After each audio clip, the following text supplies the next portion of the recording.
આજે નર્મદા જિલ્લા કલેક્ટર સાહેબની અધ્યક્ષતામાં જિલ્લા સંકલન અને ફરિયાદ નિવારણ સમિતિની બેઠક હતી. એમાં ભરૂચ સાંસદ માન્ય મનસુખભાઈ વસાવા અને નાંદોદના ધારાસભ્ય શ્રી દર્શનાબેન દેશમુખ અને તમામ શાખાના અધિકારીઓ શ્રીઓની ઉપસ્થિતિમાં જિલ્લાના પ્રજાલક્ષી પ્રશ્નોની તંદુરસ્ત ચર્ચાઓ થઈ છે. જેમ કે નર્મદા જિલ્લામાં આધાર કાર્ડ અપડેટ કરાવવા અને કેવાયસીની જે સમસ્યા ઊભી થઈ છે એની તાત્કાલિક ધોરણે નિરાકરણ આવે. સાથે નર્મદા જિલ્લાના રોડ એ નેશનલ હાઈવે હોય, સ્ટેટ હાઈવે હોય કે જિલ્લા પંચાયતના માર્ગ મકાન વિભાગના હસ્તક હોય, તમામ ખાડાઓ ઝુંબેશના રૂપે પૂરવામાં આવે અને યાલ ખાતે જે બ્રિજ તૂટી ગયો છે એની વૈકલ્પિક વ્યવસ્થા કરવામાં આવે. સાથે સાથે જ્યાં પણ શિક્ષકો નથી, જેમ કે રીંગાપાદર હોય, માથાવલી હોય, તાત્કાલિક ધોરણે શિક્ષકો મૂકવામાં આવે. એવી જ રીતે અન્ન નાગરિક પુરવઠાનું અનાજ સમયાંતરે સપ્લાય કરવામાં આવે અને લાભાર્થી સુધી યોગ્ય ક્વોલિટીનું પૂરતું પ્રમાણમાં અનાજ પહોંચી જાય.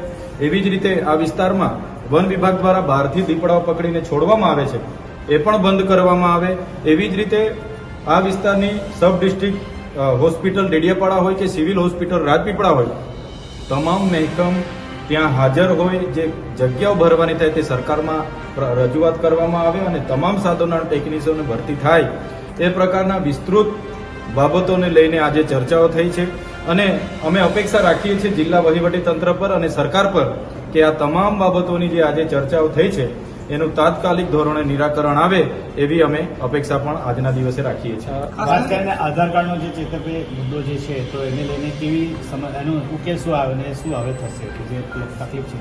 આપ સૌ જાણો છો 30/8ના રોજ કલેક્ટર સાહેબને અમે રૂબરૂ મળીને એ બાબતની લેખિત રજૂઆત પણ કરી હતી. છતાંય 20 દિવસમાં કાર્યવાહી કોઈ ટેકનિકલ કારણસર નહીં થઈ હશે તો એમણે આજે તાત્કાલિક ધોરણે ત્યાં આધાર સેવા કેન્દ્ર ચાલુ કર્યા છે. એમણે કીધું 7 થી 8 કેન્દ્ર આજની તારીખે ચાલુ કરી દેવામાં આવ્યા છે, જે અમારા માટે સારી બાબત છે. અને જે પણ લોકોને આ બાબતની તકલીફો પડે છે એમને ટૂંક સમયમાં પ્રેસ મીડિયા દ્વારા જાહેરાત કરવામાં આવે કે કઈ કઈ જગ્યાએ કેન્દ્ર ચાલુ છે, જેથી કરીને લોકો ત્યાં પહોંચે અને પોતાના આધાર અપડેટ કરાવી શકે. દારૂબંધી બાબતે અને નર્મદા જિલ્લાના જે આરટીઓ દ્વારા જે દંડ ફટકારવામાં આવે છે એ બાબતે પણ ચર્ચા થઈ છે. તો એમાં આરટીઓનું એક મહેકમ ડેડિયાપાડા ખાતે ઊભું કરવામાં આવે, જેથી કરીને કોઈને પણ આરટીઓનો દંડ કરવામાં આવે છે ત્યાં ભરીને વ્યક્તિ પોતાની ગાડી લઈને રવાના થાય, બાબતની ચર્ચા થઈ છે.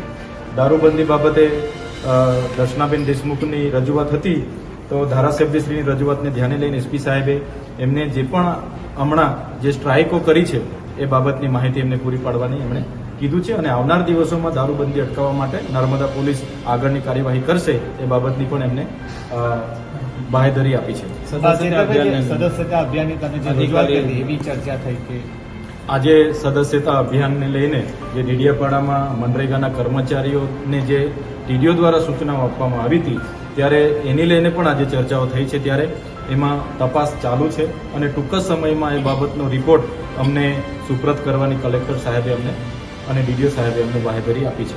આપે જે અધિકારીનું નામ લીધું હતું એ અધિકારી બી આજે ત્યાં હાજર હતા. હા, શું જવાબ? આપણે ડેડિયાપાડાના જગદીશ સોની કરીને જે ટીડીઓ શ્રી છે એ પણ હાજર હતા. એમણે પોતે એવું કીધું છે કે ઉપરથી કોઈ સૂચના મળી નહોતી, છતાંય જે કર્મચારીઓ જે ઝુંબેશના રૂપે હજારોની સંખ્યામાં સભ્ય નોંધણી કરી છે તો એમણે કીધું સરકારશ્રીની ગાઈડલાઈન જોઈશું અને કર્મચારીઓ જો આમાં દોષી ઠેરાશે તો એમના પર કડક કાર્યવાહી કરવામાં